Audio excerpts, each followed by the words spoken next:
Welcome back, America. I'm Hugh Hewitt inside the Beltway. So pleased to welcome House GOP Conference Chair Lisa McClain. And I'm breaking one of my rules, Chairwoman McClain, because you're from that state up north that we don't much like in Ohio. But we're glad you're here, and I'm glad you were there to meet the president.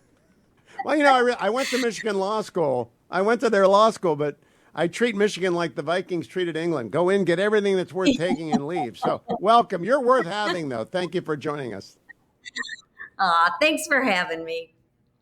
So, I saw the president talking with you and the speaker. I was doing play-by-play for Fox this morning. How did the meeting go when he got together with the conference? He was extremely well received. He was positive. He was upbeat. His staff had written him a speech, and he said, "You know what? If you don't mind, I'm not even going to read my speech. I'm just going to speak to you from my heart." And that's what he did for 90 minutes. He took questions and, addressed some of the issues that the members had. But overall, it was really a clear message. We need to get this one big, beautiful bill done for the American people. He also shared with us to focus on what's in the bill as opposed to what's not in the bill and what would happen if we don't pass the bill. So, all in all, it was extremely positive and upbeat. I have seen a lot of data on what people like about the bill and what they don't like. They love the fact that we're not going to tax Social Security benefits for elders who really need us to stop taxing their Social Security benefits. Did that come up?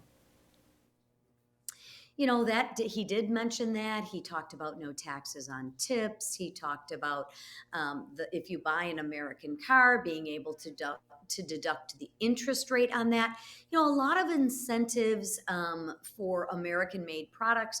He also talked about the importance of extending the the tax cuts and the effect that would have on businesses and families.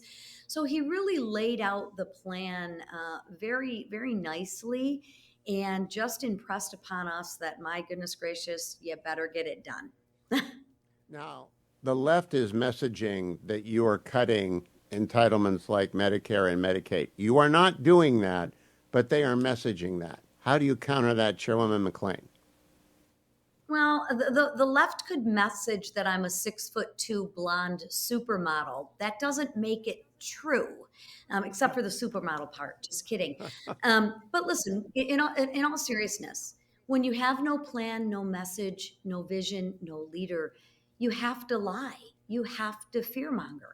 But let's talk about what we are doing with Medicaid. We are making sure that we are securing Medicaid for those who need it the most. And how we're doing that is we're cutting out waste, fraud, and abuse. We're making sure that illegals aren't receiving Medicaid benefits.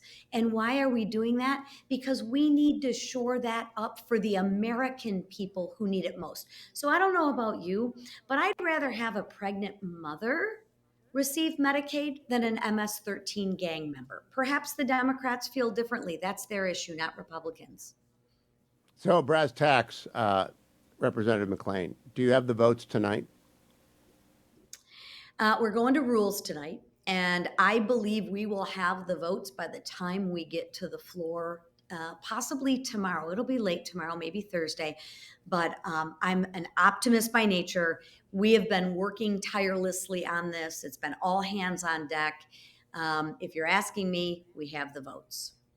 Now, when the president came in, and I was doing the side-by-side commentary with Bill and Aisha, he took a lot of time to praise you, but he heaped it on with the speaker. He's a nice guy. I'm not a nice guy. He's a nice guy. Is that true? Is that dynamic really work? Yeah, I'll tell you, the Speaker Johnson is probably one of the nicest men you will ever meet. He's very faithful. He's very convicted, and listen, he does have the patience of Job. The patience this man has is second to none. He's 4-0. Think about that. With the slimmest of majorities, he's been able to thread this needle. And I think the fact that he is nice definitely helps. Is there any appeal in the argument to the holdouts, Chairwoman, that, look, it's going to go to the Senate. They're going to tweak it. We got to go to conference. We're going to have this discussion. Let's just get it to the Senate. Is there any merit in that? Does anyone listen to that? Not really. Well, I'm sure some people do. So I shouldn't say not really. But what everyone is doing is they're negotiating, which is exactly what they're supposed to do. We're all supposed to represent our district, whether you're in, a Mike Lawler's district, or whether you're in an Oklahoma district. Um, we believe in representative government, and that's what we're doing, and we try and cut the very best deal that we can for our district, and then we piece it all together to make sure it's the most conservative piece of legislation that we can put on the floor that will actually pass to deliver on the president's mandate, and that's what we're doing.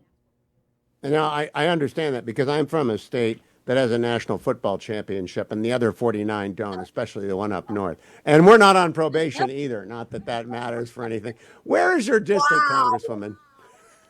So I am the thumb of Michigan, and then it kind Oh, of goes in a backwards L, northern Macomb and northern Oakland County. So, oh yeah. My first 10K 1,000 years ago, before you were born, was run in Macomb County 10K, and my first marathon was really? run up there. And back in the 80s, before you were born, but I know Macomb County well. That was actually the home of the Reagan Democrats.